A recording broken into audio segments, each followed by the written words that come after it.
So, cartography. Cartography is the study of map making or the art of drawing maps.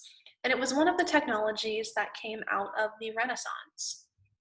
Sometimes when we think technology, we think digital or having to do with science or technological devices. But as we've seen here, it can be machines. It can even be ways of thinking or doing something. Or it can be things like cartography, which seems a little bit more on the art side. But it was something that was brought back in after the Crusades that people started using a lot more and became one of those technological advancements of this time period. This map was one of the ones brought back that reemerged or was reborn during the Renaissance. It was made by Ptolemy during the Roman Empire. He lived in Alexandria, Egypt, and was the one who helped build the great Library of Alexandria. And it was filled with information of both the Greek and Roman empires. And because of that, he was able to get a very thorough idea of what the world looked like according to the math, science, and observations of his time period, which, as you can see down here, was roughly 150 AD. And in looking at maps, it's another way that we can learn about the world or learn about the way people thought about the world in history. And that's what today's assignment, Questioning Maps, is going to be. Looking at maps and answering these 4 questions. And I'll be walking through these questions with Ptolemy's map as an example to show you how you can work on answering these questions and use a visual like maps to learn about history. So first off, what does this map show? Well, I said it was showing the known world at the time, but I can see you've got Europe. Here is where like modern day Spain would be. Here's Italy, Greece. You've got Arabia, Africa. Looks like you have some of India as well. And so I could explain some of these places that are seen.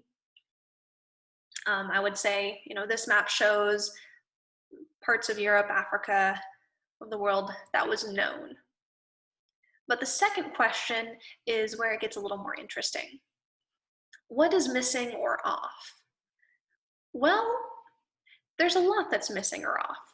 Africa doesn't really look like Africa. And there's this stretch of land here that completely closes off the Indian Ocean.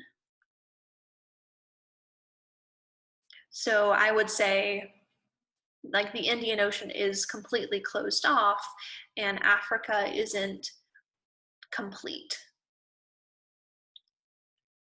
And that's really in connection to the next question.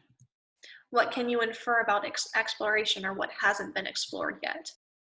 I would say at this point, most 150 AD, most people hadn't explored Africa. Here is kind of where the Ethiopia and the Sahara Desert is, and most people hadn't explored past that. So they haven't gone down the coast of Africa, they haven't seen the Indian Ocean or the Pacific Ocean probably at this point.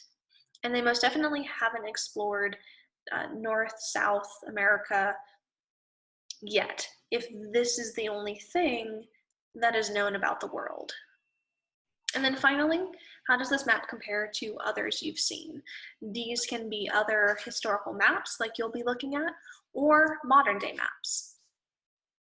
And here I would say it has curved meridians and lines of longitude, and that's something that is similar. That's something that we use today to make sure we have straight and direct lines of traveling. So that's one way that it's similar, but I can compare it in that it's not complete. It only shows one small portion of the world.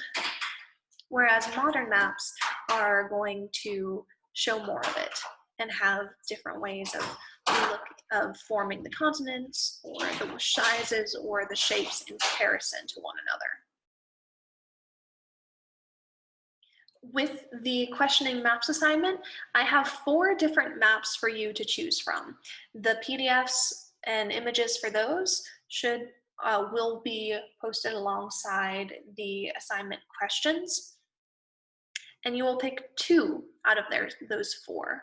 They're a little bit different from each other, so you can be able to compare and pick and choose which ones you think will be most interesting. I'm excited to see which maps that you'll pick, and if anybody wants to pick one of the more interesting ones and try running with that one.